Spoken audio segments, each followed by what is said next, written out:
Hello, hello, and welcome back to the Courageous Pivot podcast. I'm your host, Meghan Telpner, and I have another extra special guest today. They're all extra special, but I was really excited to speak with Jen Arron on this episode. Jen Arron is a studio-based textile artist in Toronto. She works with globally sourced fibers to create work that have scale and presence, weaving entirely by hand in a freestyle approach. Jen's large-scale woven pieces reveal the often entangled, invisible parts of our collective experience. I have known or been in the vicinity of Jen for more than 10 years. We have a lot of mutual friends, which we speak of, but I've also begun dabbling in the fiber arts. So my interest in speaking with Jen went beyond her own pivot to understanding her journey in relation to the journey that I'm also currently on. We spoke for just over an hour for the podcast. When I stopped recording, we actually spoke an additional hour, just kind of catching up on life and connecting in a different way. So I'd like to now call her a friend. And I hope you enjoy this conversation around art and creativity and the power of being in process with what's coming through as you align with who you are today. Enjoy this conversation. Welcome, Jen Arron, to the Courageous Pivot podcast. I'm so happy to have you here. I'm thrilled to be here. You're the first guest where I prepared absolutely nothing for our interview intentionally. Perfect. Because we ran into each other at the farmer's market. And it was like, we almost needed your husband to hit record. Like we went straight into it. So I'm like, I don't need to do anything for this. It's going to be good. You don't. I'm also a Gemini and a manifesting generator. So plans and linear type things don't even jive with me. So we're good. We're going to just let it evolve. Okay. So before we get into it, basically, I feel like this is more of an informational interview because I want to follow in your footsteps and what you're doing or were doing. We'll get into it. But I have officially made my first piece of weaving artwork. Loved it. Loved the process. And I've had my eyes on you for years since you made the shift into this because it's something I've always wanted to do. And I've admired the way in which you've put it out in the world. So I'm very excited for this conversation for purely personal reasons. Thank you. That's a lot of pressure at the beginning of the top of the interview. Great. You'll be fine. It'll be fine. I want to start with a bit of your background, which I know a little bit. You moved to Toronto to study photography. It's sort of how you ended up here for university. Yes. So I have a BFA, Bachelor of Fine Art in Photography. I grew up in Ottawa, so coming to Toronto was like the big city. And then I left after school to travel and work in the States and in New Zealand and Australia. And then met my husband and we traveled. And then I was like, I really want to see what I can do with this photography skill. I have this network in Toronto because I went to university here. So, come with me. And he really didn't want to be in a big stinky city, but he said, I'll give you 2 years max. And that was about 20 years ago. What years were you at Ryerson? I graduated in 2001 and I guess 97 to 2001. Yeah. I was there. We were there at the same time. We overlapped by 2 years. Get out. Yeah. What program were you doing? I was in fashion. We know people then. We know people. We do know people. We know Catherine Farquharson. And I feel like my life is 1 degree of Catherine Farquharson. So there's always that too. But yeah, I graduated in 2003. Beautiful. Yeah. So you were on the path of photography and doing quite well. You had established yourself. You had a full-blown business. I stalked your photos of our mutual friend Dave and his wife Stephanie's wedding because I got married exactly 1 year later at the same venue. At what point did you get to where you're like, I don't know if this is it anymore? Well, this is actually quite a nuanced part of the whole shift. I think that I had always known it wasn't exactly what it, like, what I wanted in a complete desire. Mhm. You know, I when I started my business here, I had a photography business going for 13 years. And how I created it was based on this idea that, I didn't want to be like sort of living out of a suitcase. My dream at the time, graduating school, was like, to work for National Geographic. And and then I worked with a bunch of photojournalists in the States, and I worked for them, and I learned so much about workflow and big clients and the whole thing. And I realized a few things that made it such that that's not what I wanted to do. Once you learn about the true workings of how the nature of photojournalism, you're at the whim and mercy of the story. You are living out of a bag. It's a real old boys club. It was at the time anyway. That was, 20, like 22 years ago. And it wasn't for me. So I sort of decided at that point, well, I just want to exploit my skill and make some money and be, feeling like I'm propelling myself forward. That was in the end how I built this business of doing like portraits and events and weddings. And I dabbled in fashion a little bit. Again, that wasn't for me, even though I love fashion. The fashion photography industry was definitely not aligned for me. So there was always this quiet whisper of, I'm an artist. I'm an artist. That's the end of it. I always used my photography in the beginning to, just like I would a paintbrush or a piece of charcoal. My camera was another tool to express myself. And, when I turned photography into more of a business, um, I remember near the end of the 13 years, the last 5 years, let's say, it was getting louder and louder, this whisper of like, I don't want to do this for my whole life. I don't want to live this. There were so many things that were not aligned. It was like the physicality of the work, all the gear. It became so digital and technological. The shooting part was like 8% of the time, and the rest of the time I'm doing digital workflow. And it was just, I was behind a screen, and I was like, I fell in love with photography in the darkroom, with film and touching it, and having that mystery of like shooting a picture and waiting until I developed the negatives to see what I was shooting. It was such a beautiful like relationship that I had with my creativity and my self-expression. And along the way, I would have opportunities to have mentors or talk to people I really respected and say, like, what is the secret sauce here? Because I feel like something's missing. Almost 100% across the board, any photographer, a working professional would say you have to have personal work. You have to set aside time for personal work, personal projects. Otherwise, the business will eat you alive. And, being me, who I learned things on the back end, not on the front end. I just was kind of like, yeah, yeah, yeah, totally, totally. One day I'll have time to do a personal project. I really want to. I really, really do. But I will take responsibility for the fact that I did not do that. And that, then I became a mom.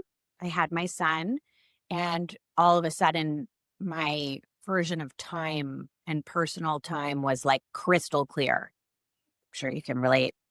And I all of a sudden, it was like, "Oh my goodness, first of all, life's short. Second of all, what do I wanna be doing with my time? If it's gonna take me away from my child and my husband, it better be something that I cannot live without." And honestly, at that point, like, I was desperate to be rid of the whole thing. Even though I had amazing clients, I had built up a beautiful reputation in the city. This is an amazing city to be a photographer. There's lots of competition and there's lots of money. People want to hire photographers. It was great. Like there was really, I honestly felt like I learned a ton and I had a real business. What were the inklings that invited you to actually move away from what was a successful business to be a full-fledged artist? So, okay, if I had to like point form it after that sort of story, I would say I've always known that I'm an artist. And I did not feel like I was expressing myself in my life as an artist while I was running that business. So it was very unaligned. And that voice inside me grew and grew because, of course I go to galleries and I have friends who are artists. I just was sort of like, I felt so far away from what I felt was my true calling.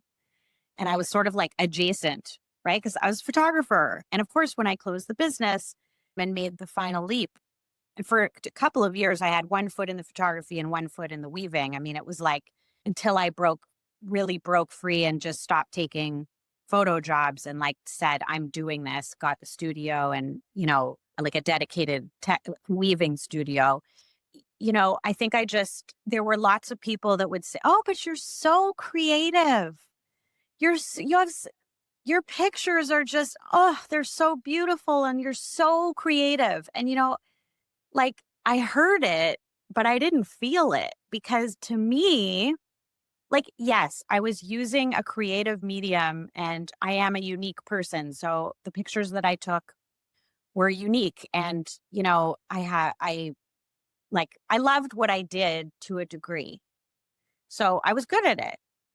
But being good at it and being creative to me are two very different things. Like they're not the same at all. And the more and more people would say, "But you're so creative, you're so creative." I was like, "You don't know me." And then I was like, "Well, maybe I don't know me either." Right? Yeah, Like, that's seems to be the journey. And I think it'll be coming out just before this one, but the idea of being afraid to be seen and how you kind of can put on a mask and you become that vision of yourself that everyone else sees. Like you become the Mhm. reflection of what people see in you. And then it usually takes something to be like, that's not actually me at all. And you don't know me. And I'm tired of playing to your expectations. And I think that having a child can be a really powerful catalyst. Cause like you, my experience was, how am I using my time now? Like for me, like immediately, any evening and weekend events were not even negotiable. Like I'm just not doing it. Nothing's worth that in that field because it was moving out of alignment. So I want to ask you, because this is something that I'm personally struggling with. You said you've always been an artist. Were you like a crafty kid? Like, were you always making art as a kid? I wouldn't say crafty. I used art as a way to like cope with things as I grew up. So like getting lost in like doodling and drawing. I wasn't necessarily, I knit a little bit. I would do beading. Like, I guess that's crafty things that kids do. But for me, it wasn't so much what I was doing as far as drawing or making. I'm talking like under 10 years old, like little kid, without getting into like a therapy session. But there were things about my childhood that I was having trouble processing. In retrospect, I can say this now, I know, but I found that getting lost in the making was a way for me to make sense of it for myself. So it was like a coping tool, it was therapeutic, it was a way to express myself. And my dad actually was a hobby photographer. And he loved the gadgets and all the toys and all the techno that like just every little piece of equipment and the science of it.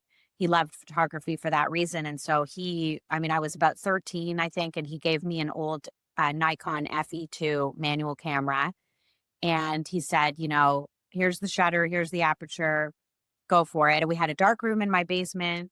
I loved it. I just went free with it. And I really found it just, I guess as a teenager too, it was such a way for me to like process the world around me for myself. for me to shoot whatever was I was attracted to or what was going on, and then look to see what I was looking at. And that's how I made sense of the world. I mean, as a teenager, it's kind of the time when you're figuring out so much more broader context than just you. And so, then getting into Ryerson for photography, it was like a vortex. I had applied elsewhere for fine art. I wasn't only all about photography, but when I got into Ryerson, it was kind of like, I can't pass that up. Like hundreds and hundreds of people apply and 50 got in. So I'm going to do that. So Yeah. was I crafty? I'm not sure about crafty, but I was always really drawn to creativity for its therapeutic qualities, and I had talent. Like I was good at drawing and painting and photography for sure. I was excelling at it. So it was attractive to me also for that Right. reason. So we'll make this my therapy session then. I always did art as a kid and in high school, and I won all the awards too. Like I got the photography award and the material arts award and the like all of it. And I also got into Ryerson, both fashion, the fashion design and the fashion marketing program. And I went to the business, and I've always gone to the business side of things while also always creating things, whether it was sewing clothes or and I lost it for a long time. And but my husband always says to me, like, has since we started dating, he's like, "You're an artist." And I've never thought of myself that way. And I'm having a real challenge with it. And I almost feel like in my journey, it's like I had to get everything out of the way, like the essentials to live the rest of my life, like money, before I would give myself permission to do art, let alone do art in the light of day. Was there ever a moment then when you were transitioning from being a paid photographer with jobs to giving yourself permission to do the art? Like, was there any struggle there, or was it just you knew you were in full alignment? No, I mean, it was not that simple. So, what I had to learn, and I think like it's coming up like this as you're talking, it's a self image thing. It's how you see yourself. And what was hard for me was that I was known as a photographer, and I identified for a very long time as a photographer. You know, when I graduated from university, and I remember, like, even during school, I was extremely adverse to like advanced studio lighting and anything like commercial. And even the digital photography was just coming on the scene. And I was like, nope, I'm darkroom all the way. And I made these like screen printed business cards, these one-off, one of a kind business cards. And they said, oh my gosh, what was it? Photo based artist. That was my title for my I couldn't even say I'm a photographer because I didn't want to be lumped into I would never was going to shoot a wedding. I was never going to shoot an event. I was like so anti that. That felt like the true me artist. There's a rebel in me for sure. And so like and I remember all of the photojournalists that I ended up working for in the States, they all made fun of me that I had this business card that said photo-based artist. And I had to sort of shift when I decided to come back and work as a photographer. I'd learned so much from all these photojournalists about how to run a business and manage thousands of images digitally. And I learned so much. I was like, I can't sort of let this go.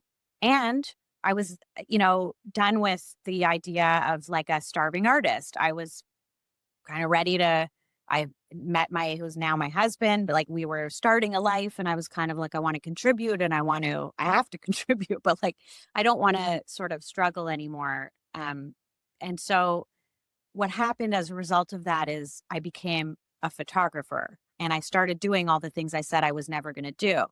And for a long time, for many years, it was easy for me to ignore the artist inside who was like, you're an artist. You're not just a photographer shooting events and weddings. It was like I struggled with it because I was good at it. I was connecting with my clients.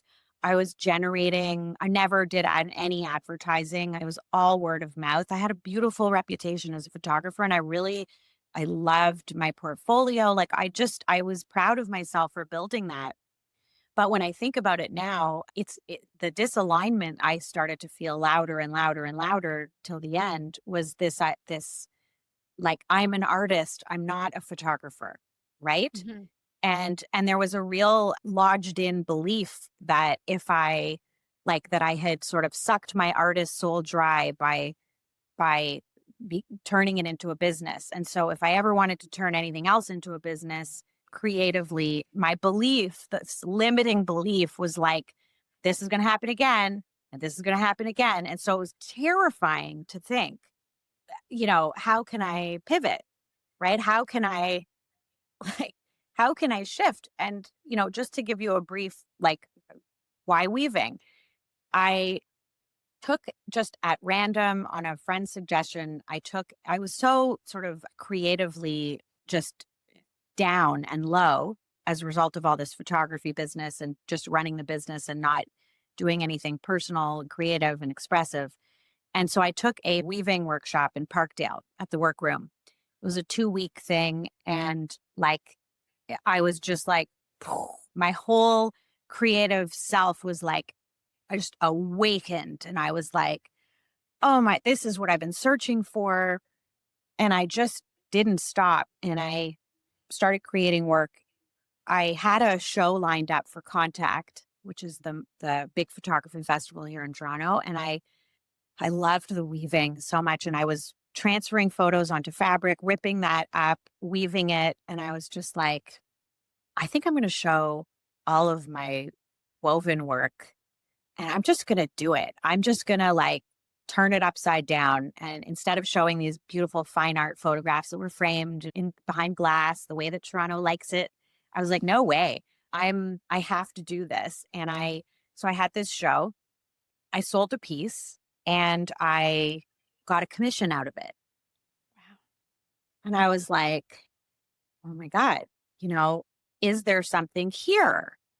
And as I worked on that commission, that first one, everything was lighting up. I was just having an awakening.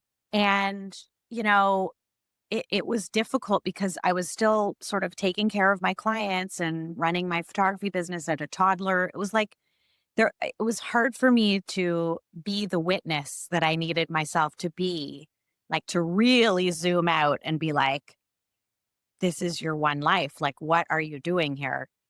Mhm. So enter Catherine Farquharson. I guess, the weaving commission started coming. The photography business was still intact. And I knew what I wanted. And I knew what I wanted was to like, I was not even going to be sad about leaving the photography business behind and just dive into the weaving. And Catherine at the time was starting her group program and she's a personal transformation coach. And I just said to her, I was like, do you think like you could help me leave photography and go to weaving? Because that's what I want. It is what I want. I mean, it was even hard to say that this is what I want, but she's one of my closest friends, so I could say it to her. And I'm telling you that program really gave me the tools like understanding what self-image is, carving out the time to prioritize like what are my desires, say them out loud, articulate them. Like, there's that saying, like when you bury your feelings, you bury them alive. I I was don't know that burying, feeling saying, but it's a good one.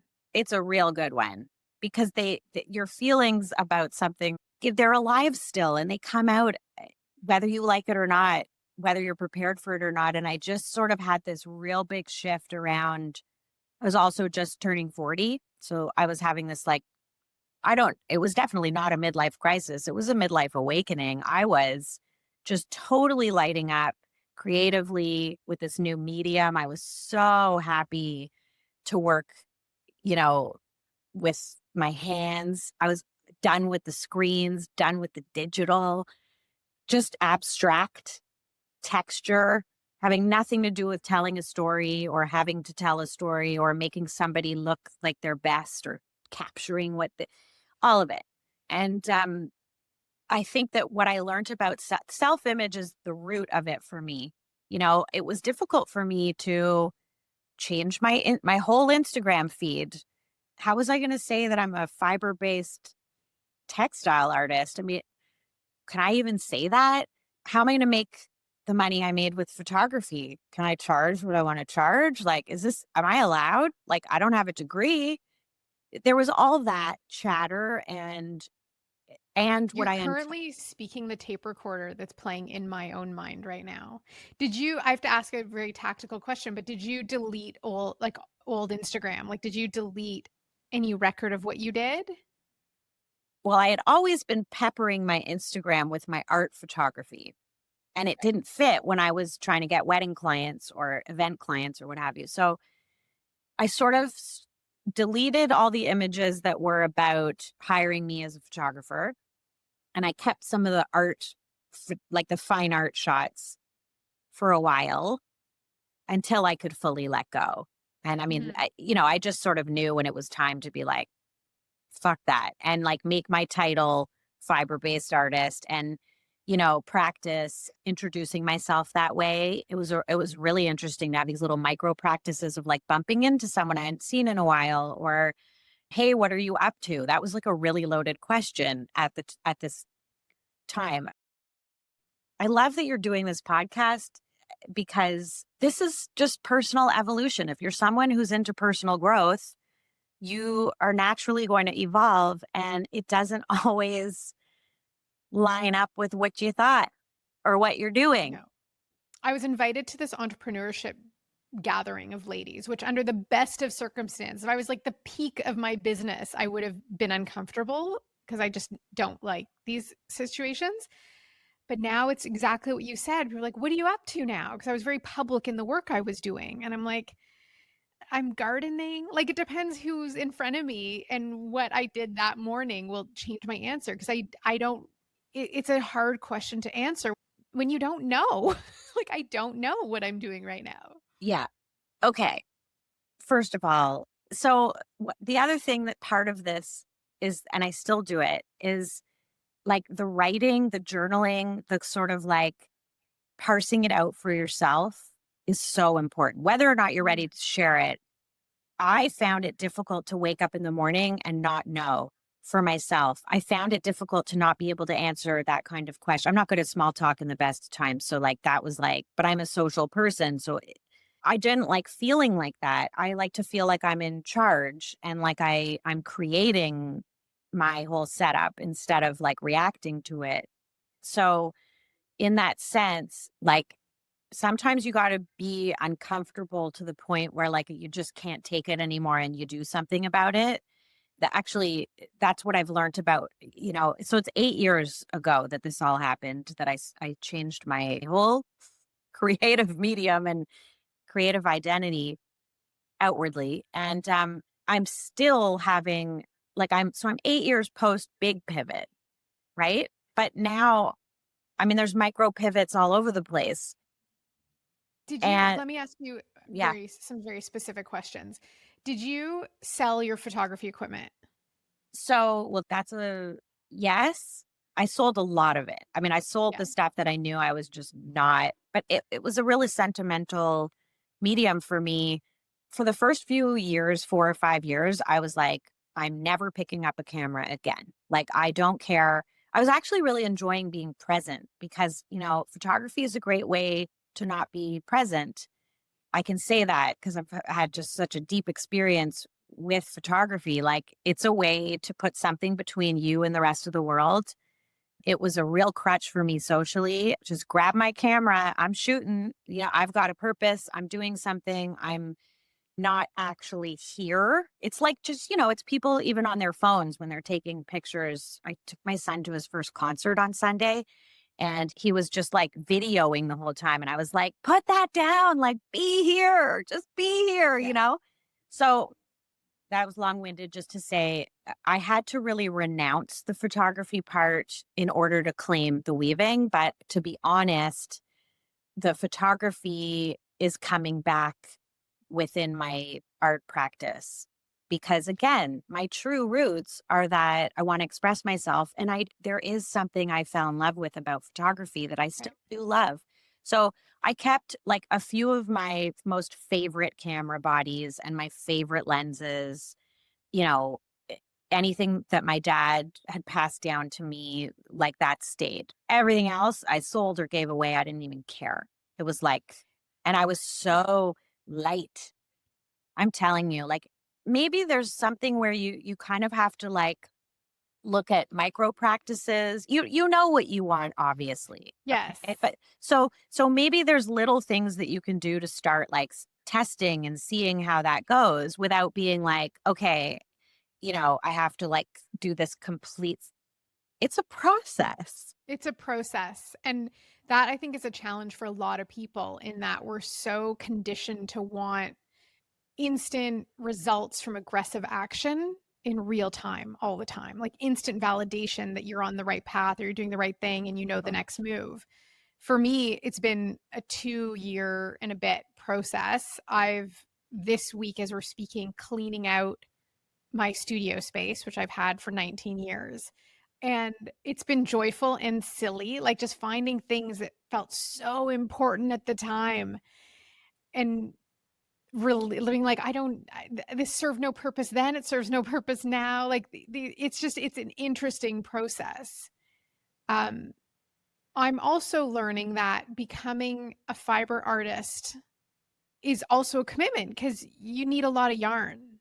Like I just bought my first order of yarn. It was $1,000, give or take, because I need every color of the rainbow and then every tone and shade and Then texture you're of going to it. need places to store all of it. And I mean, look, well, you can't see, but yeah, How soon after you sort of made this decision did you start investing in, and it's funny that a lot of artists refer to it as the practice, like a fiber art practice or the practice of weaving, and I'm like, right now the practice is doing it during the daytime. Like that's my practice, is sitting down and making art. But how soon into your practice did you like make the investments that you were committing and rent a physical space that you were going to go to do your work? that is a really good question. It was like right away. Yeah. Like I don't know the exact. You know what had happened was I had a I can't work at home. So and I've never been able to work from home. So I at the time had a little photo workspace that was part of a friend's design firm. I had a little section that I rented, and at the time, like right when this was happening and I had one foot in the photography, one foot in the weaving, I they were moving spaces and they were like, "Do you want to come? Like, do you want us to figure out how, like, we're moving, we're pivoting, what's going to happen?" And it was like, I had to listen and just be like, this is the sign. I can't recommit to some kind of lease there. And so I found my first studio. It was 50 square feet in a shared thing. And I've just grown like a fishbowl. It's like I'll just grow as big as I possibly can in the space that I'm in. So, you know, just like touch lightly, meaning like nothing's too graspy. Like if you get a space and it's dedicated to your weaving and you use it and love it, that's it. If you Mhm. don't, then at that point you'll know what to do. It's like the longer you kind of put off, I guess I'm not going to be like prescriptive here. I just know what I know for me. And it's like the longer I put off what I really know I want, you can't unring a bell.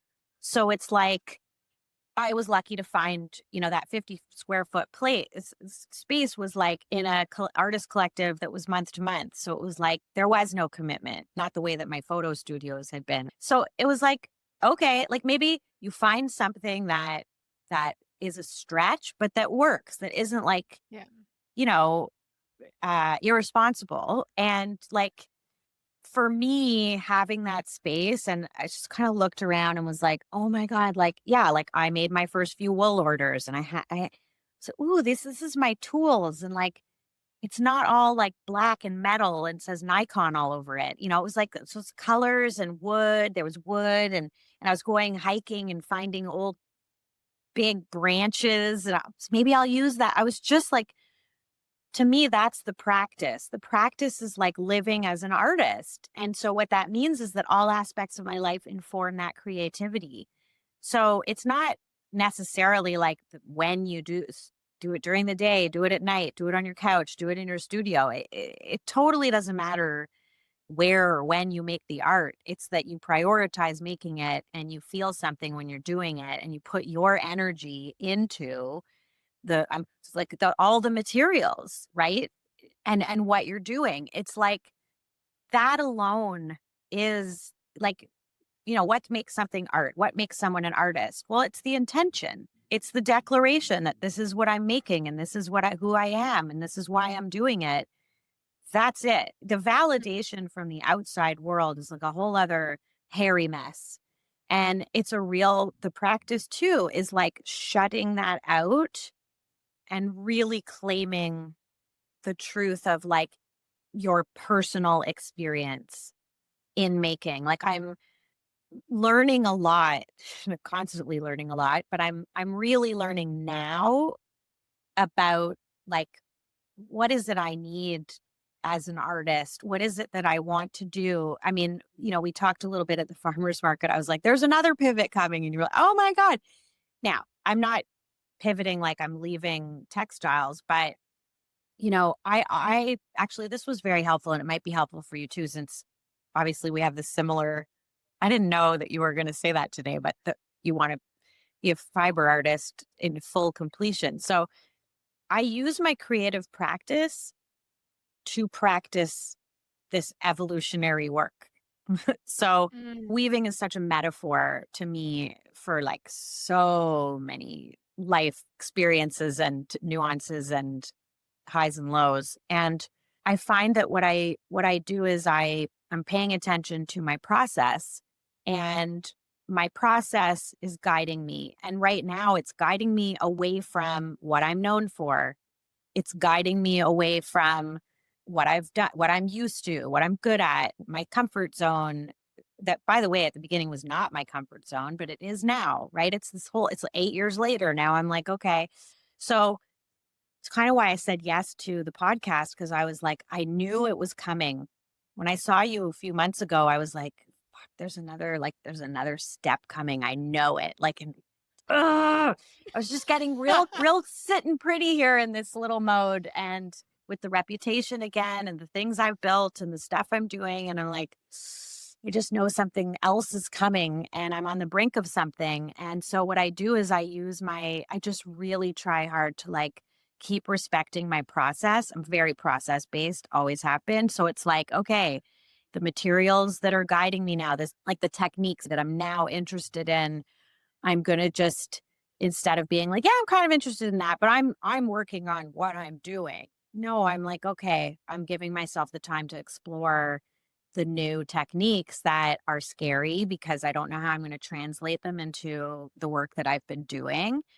But again, I could be talking about anything. This is about the pivoting, right? I'm not doing a massive self identity pivot, but I am pivoting within my creativity. I see it that way. I really do. Because otherwise, if I'm not driving the ship, I don't know what is. Right. Right. So, I think a huge key is like realizing that you don't know what you don't know. And so, yes, I knew a lot about running a business. I knew a lot about communicating with clients. I knew a lot about delivering what I've promised. I knew a lot about invoicing and valuing my time and my talent. And so like pricing accordingly, that's huge. I mean, believe me, that you're starting from so much higher, further ahead when you know all of that stuff, especially in art. But what I didn't know was, what is it like to live this way?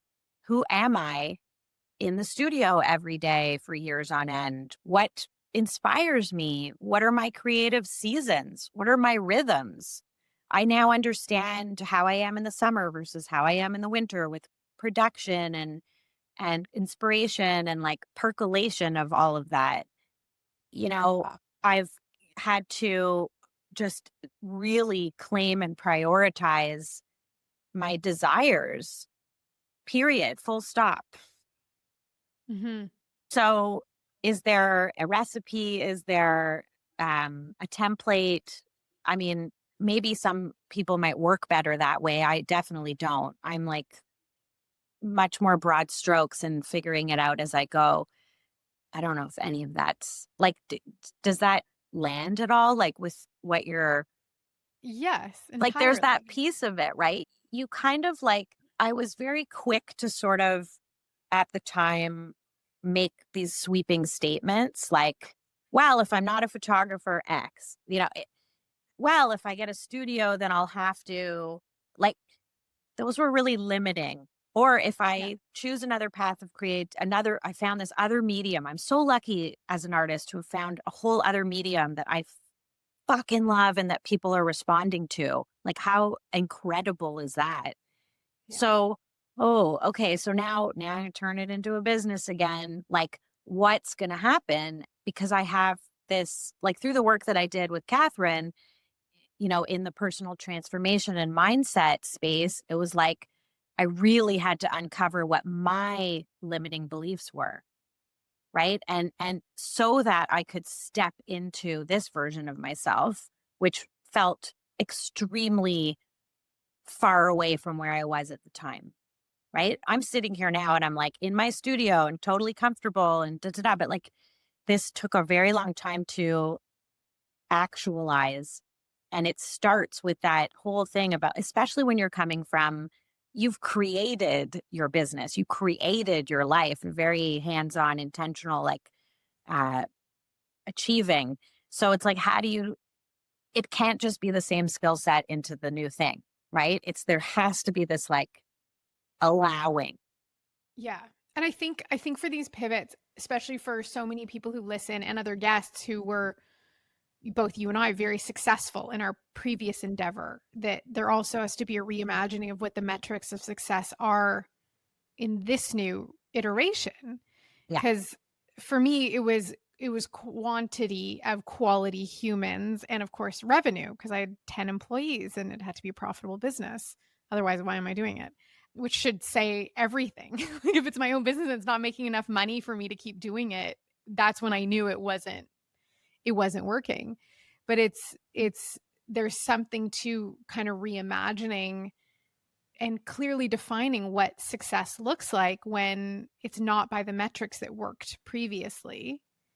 And that can stop people, I think, because then it's sort of like, what is it? I've done one weaving and I've sent it. My mother's an artist. My mother-in-law is an artist. My husband's very supportive and they're all like, you're going to have a show. I'm like, why would I have a show? Like, I don't want to sell anything. I don't want to do that. I don't want that pressure. And I keep having to remind myself it doesn't have to be how it was. And that's basically what you're saying is that it can be whatever you want it to be. Oh, yeah. And I know that, I'm curious. You said that when you started weaving and you did that 2-week workshop at the workroom, which I wish it were still open because I live my office. I don't live here. I used to, but it's right behind where their location was. You said you felt like awakened and lit up. How else could you describe it? Like, what is that? Do you think? Like, was it like It you was could the have been there for, medicine. yeah. It was the medicine. It was like, I just, it, I mean, weaving inherently is so therapeutic. It's very Yes. meditative. It's repetitive. It's tactile. It is pleasurable. You literally are creating fabric. I mean, it's all fabric. You're creating a structure that something that literally didn't exist before you made it. You know, I think what I fell in love, I loved the abstraction. For me, coming from photography was like where, it's quite literal. I'm trying to tell a story in a frame, in as little frame as possible. Weaving felt very freeing, very liberating. There was no job attached to it for me. Mhm. So I think that's where the freedom I was like, there's no pressure. There's literally no pressure. There is no container. This is strictly for me. And I was just really enjoying discovering how I was like expressing myself again in this Mm. way that just felt like I could liken it to like me as an 8-year-old in my bedroom doodling or coloring or doing all those. It was the same feeling, like purely for me, and just so delightful. And I loved the fact that I could see so much potential but had absolutely no idea all the things I could learn. It felt like Right. it felt like there was a lot ahead of me within it. Do you continue taking, like, you did that 2-week workshop. Do you continue taking courses? I do. Yeah. I mean, not as often as like a full-time student or anything like that, but like the last class I took was actually a year ago right now. I went to Philly and I took a beautiful 4-day workshop there on floor looms and experimental weaving on a floor. It was called like hacking your loom. And yeah, when I first, made this transition, Instagram was a real place of support within the fiber community. Believe me, we could have a whole other talk about what it's like now. It's a totally other topic, and it's not on the vibe that we're talking right now. But It's the anti-vibe. yeah, and I listened to your recent 12-minute thing, and I was Mhm. like, But anyways, at the time, for fiber artists anyway, it was a very supportive place. But I mean, most of what I do is self-taught or Mhm. self-discovered, and I enjoy that. I think I like the difference between having a degree in a Yeah. medium versus like just, you know, creating my own skill set. Yeah. I I bought, like, a pass to Domestika, which is an online platform of Yep. all kinds of arts, and I'm streaming fiber artists like it's Netflix. Like, I just sit and watch in the evening while I'm crocheting, and just to understand, like, I'm trying to just understand little things, big things, and it's endlessly joyful to be in this process and to be doing this. With your work, I'm curious a little bit about the business side of it, because you have the work you create and you've had shows. You said you take commissions. Do you prefer one over the other? Like, do you love having an assignment with, a brief to follow versus like free flow creativity? Yeah. Well, that's another side of what I'm doing that has given me a lot to learn about what it is I like and don't like, enjoy or don't enjoy. So I'll just back up to say for tur- you know, turning towards weaving as in a profession, I was extremely wary because of my beliefs around creative businesses. I was weary of like, this is going to happen again, right? My creativity is going to get sucked dry if I turn it into a business. That's like the boilerplate. Yeah. So I did a few things that kind of helped me stop that looping. Um, and one was, I refer to the people who buy my art as collectors. They're not clients. Clients to me were photography clients. And I also never refer to this as my business. It's my studio. And so the studio needs money to keep running. The studio pays for an assistant. The studio needs supplies. The studio needs more looms. The studio runs. It's not my business. I'm the artist in the studio. It just is like this little thing, collector's studio. So the studio has to do some invoicing, right? I do the invoicing, but it's kind of like, it's just a way for me to really be clear with myself about what I'm doing here, what my role is, and so that it stays where I need it to stay. So Right. at first like, it was actually all commissions. I guess it was about 2 or 3 years before the pandemic that I made this shift. And I was making the shift, and then the pandemic hit. And I basically, within that time, I had like a 2 to 3 year wait list of collectors who had Oh, paid me wow. deposits. I had this whole system. I was like, here's how it's going to go down.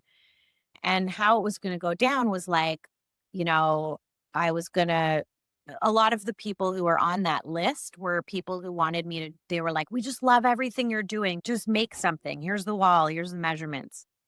It worked for a time where I could, and I literally would, maybe show them some colors once I had sourced materials, but then I would just go away, like, not be in communication with them at all, and then say, it's ready. And I would go have them leave their house or leave their space, bring my installer, we'd hang it, and then they'd come back in. It was already hanging. And that was this like process of like, the reveal. And it was this magical experience. But after a few years of that, I learned that pulling a rabbit out of a hat like that is hard to do on demand and continually, creatively. I started not to enjoy the consistency of that. And I also realized that there's different kinds of art buyers out there. So some art buyers, they want to see a finished piece, fall in love with it, and figure out how to pay for it and just figure out where it's going to hang. And like, that's that.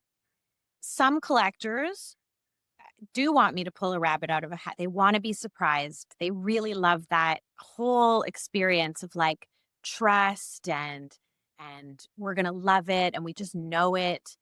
And, and it's symbolic and they're on a different level and they are on the same frequency as me in that sense. So like that works for them. And then there's some people in between who are like, I love these two pieces that you did. This is like, I'm feeling really blues and oranges or whatever.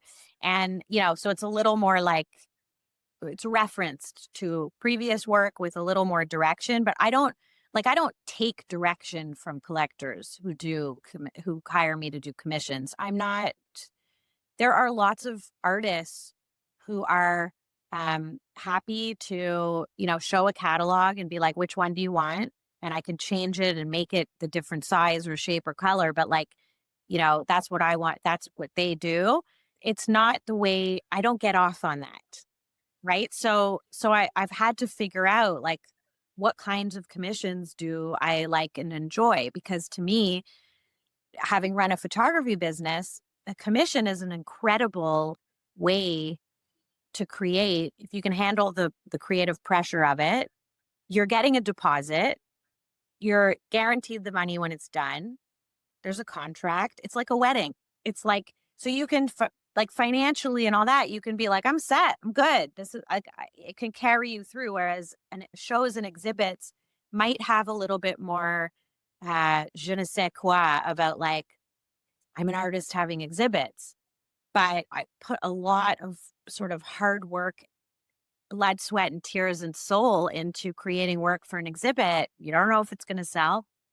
So I had last year a few exhibits and I've made a very clear and conscious decision to just focus on commissions for now and exploring this new sort of direction I may want to go or I'm discovering if I like or if I can do something with it on a larger scale. So all this to say, you have to do what works for you. Like if you know that you don't want to quote unquote sell work or have a show, you could also have a show and none of the work can be for sale. Like, so there's this other nuance around being an artist who has an art practice where you are discovering how you create and what you're making and the work starts to speak to itself. Like that's another thing about having a studio is like being able to live with your work and have it see how it's starting to relate to one another because you're looking at it and you're hanging it next to each other. So that's one part. But there's the sharing of the work, right? And that's a choice that you make. That's a choice that I make. I don't show everything I make. And I only show it when I'm really ready. And sometimes it's like 2 years later. Sometimes it takes that long. Sometimes I make something and it almost scares me because it's so different. And then I have to like put it in the corner until I'm ready to come back to it. And it becomes something incredible because 6 months later, at that day when I look at it and know what I'm doing, it's because I'm now that version of myself. Right. So share, sell, exhibit. It's all the same container. So that's just stuff that you figure out along the way. You can't really know that first. Yeah. I heard a quote. I can't think who said it. I feel like it was Michael Beckwith in an interview, but and I shared this with Catherine Farquharson. But you just basically said it, which is that our soul is 5 years ahead of where we're at in our own life, and I feel like art is a representation of your soul, whether you understand it fully or not. I recently was at an outdoor art show, like, in a small town en route to the cottage, and for the first time, I looked around at all these artists, and some of the art was amazing to my opinion, some of it was awful to my opinion, but I just recognized the bravery and vulnerability in creating something to show to the world, no matter if it's intended for purchase or not. And I really admire how boldly you do create and embody being an artist, an evolving artist, ongoing. And I think it's rare that artists can have, maybe I'm completely off, but I've never met anyone who talks about art the way you do, and I talk to people invasively all the time because those are the only conversations I know how to have. Um, it's really, really inspiring. Thank you. I mean, that's a really beautiful reflection, I think, given what we're talking about, because there was a time where I wasn't able to see or be present or tuned into like the reverence that I have for this whole creativity and this whole life. Like the way that I embody for myself what it means to be an artist. Like I look at it with revelry. Like I don't want to use the word sacred, but it is sacred. I mean, to Yeah. me. So like it's cool for you to reflect that, because there was a time where I wasn't tuned in on this frequency. I just knew it was like an idea of something I wanted really Mhm. badly, but I had no idea what it actually meant for me. Right. And some of the ways that I envisioned, like the studio and the assistant and the shows and the collectors or the materials or whatever over the years, they're just sort of ways that I was leading myself into that direction. But I've sort of softened a little to just realize that, like, it's the process of creating and making and weaving and stitching and using my hands and contemplating and deciding and sharing and making, and all that's those verbs are like, they're ways that I'm learning what it is I'm creating. Right. Mhm. Because I could have all these ideas about how I want my work at the Pompidou in Paris and da da da da da da, da. And so, you know, the larger aspirations are directional, but like I'm constantly micro pivoting every single day to get myself there based on where I am right now or where I'd like to be tomorrow, maybe, or, so What would you tell someone as we're wrapping up, like who's hearing that whisper, trying to suffocate their very alive feelings? What guidance could you offer to lead them towards the light of their soul or calling or download, whatever they want to refer to it as? okay, two things. One, don't talk about it with anyone else, especially an untrusted person. And I don't mean like a toxic person. I just mean like it's so big and it's so important, whatever your desires are. And if you hear them whispering, you have to parent it yourself before you can like let other people's opinions or decisions or beliefs or views or perspectives, like, it's so fresh. You're just hearing it. And even though you might think you know exactly where it's leading you, you don't. So just protect it in a way. That's number one. And number two would be, it coincides, a compliment to number one. Um, get as still and quiet as you possibly can in order to truly understand what is whispering to you. Because again, even your own perspectives, beliefs, and views can skew it. So, really settling down and looking inward, meditating, getting still, getting quiet enough to like honestly listen to what it is that your self is trying to say. Those are the two Hmm. things. Yeah, that works. That'll do it. I often think like when you do get quiet and you have that like the idea that seems so random. Like what is that? Where did that come from? Like that's what you pay attention to. The things sometimes that come right out of left field that seem so obscure and like not of your own mind because it's not. It's either of your heart or the cosmos or whatever. It's something coming out. Thank you. Thank Thanks for you. being here. I'm so I'm honored to be here. When you asked me, I was like, "Oh my goodness." Like I felt really excited about it. It was months ago and then, we picked this date and as it's been coming and converging, like only today was I able to talk about it this way. It's just perfect. It's what happens. It's what's been happening. And it seems that these conversations, because we don't often have them, there aren't a lot of people in most people's lives they can have them with, that it's become a catalyst, an igniter. And for everyone, almost everyone who's been on, things move very quickly after. So Right. we'll see Ready. what happens. Well, I'm enjoying witnessing it. Real quick, are you, we've talked about, I've made it clear that I don't want to be showing up on Instagram. Are you still finding ways to connect and reach people without having to use these platforms that are icky? Megan, I honestly, I've not figured out the secret sauce yet on that. No, I have not. You know, is it a newsletter? Is it a Substack? Is it a blah, blah, blah?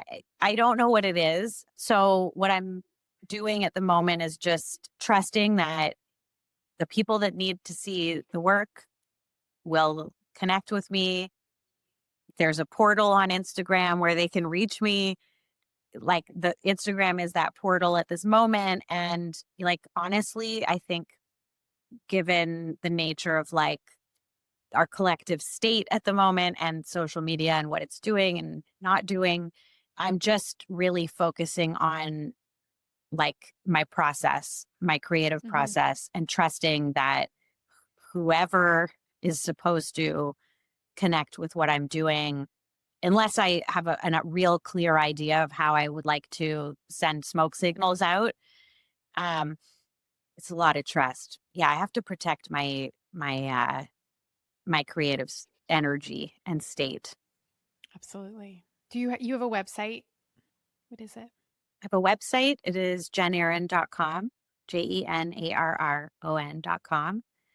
My Instagram's jenarron.studio. Those are the two best ways. Great. You have an email list, yeah? Yeah, ever just go on the email list. It's just that's where you should go sign up. Find out all about what Jen's doing, her shows. Maybe she'll offer some more workshops. And yeah, for everyone listening, no matter who you love, get on their email list. That's really the greatest way to show support at this point, because I have a feeling there's going to be huge transitions in the next year or so of how we choose to communicate and the boundaries we're putting up to protect our, and I will call it sacred, but our sacred creative energy and how we choose to share it with the world. Thank you, Jen. I've always admired you. I've always felt like you were a joyful person, and not just because we were both friends with Catherine, but how you show up in the world is you got sparkle, and I love that. And thank you for being here. Thanks for sharing your wisdom today. I really appreciate you. Just right back at you, Megan. I mean, I feel like we're aligned and I'm thrilled for you with this podcast and whatever's next. In any way I can help, I'm here. Great. I'm gonna start showing up to your studio every day. I'm like, what can I do for you? The door's open. I hope you enjoyed this conversation with fiber artist Jen Arron. I know I did. And I will be going over to her studio at some point, whether it's just to clip threads and sweep so that I can learn from her. Her work is brilliant. Head over to jenarron.com to have a look and get on her email list. I would also invite you to subscribe on Substack, where I'm also sharing in between episodes And maybe by the time this comes out, I will have braved sharing some of my initial fiber art work that I'm, call it, dabbling in. Thank you, as always, for joining me, for listening, for your support, for your kind comments, for sharing your own experience with your own pivot as you're coming to know it. And if it resonated with you, I'd appreciate a review wherever you listen. Most of all, though, subscribing on Substack is the best. Thank you, thank you, thank you. And I look forward to connecting with you again next week. Have a beautiful rest of your day.